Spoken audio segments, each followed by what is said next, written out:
मीना और शालिनी दो सच्ची सहेलियां थीं जो एक छोटे से कस्बे में रहती थीं। दोनों ने साथ साथ पढ़ाई की थी और जीवन की हर खुशी और मुश्किल को एक दूसरे के साथ साझा किया था।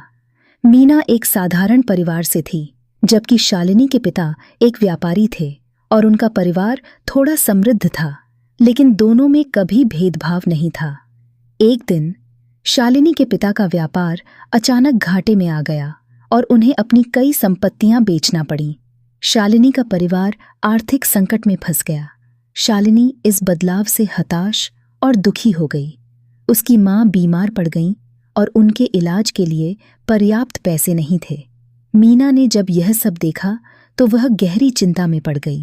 वह जानती थी कि उसकी अपनी आर्थिक स्थिति भी अच्छी नहीं है, लेकिन शालिनी की मदद करने के लिए वह कुछ भी करने को तैयार थी।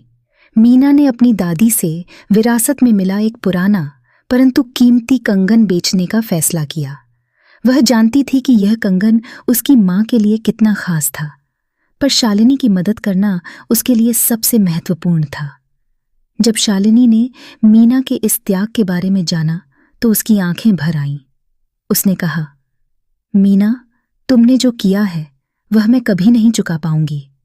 मीना ने मुस्कुराकर कहा, दोस्ती का असली मतलब ही यही है, कठिन समय में एक दूसरे का सहारा बनना। मीना की इस मदद से शालिनी की मां का इलाज संभव हो पाया और धीरे धीरे उनके परिवार की स्थिति सुधरने लगी।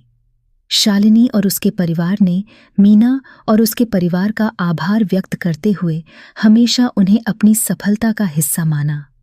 इस घटना ने कस्बे के लोगों को दिखाया कि सच्ची मित्रता और निस्वार्थ त्याग से बड़ी कोई दौलत नहीं होती।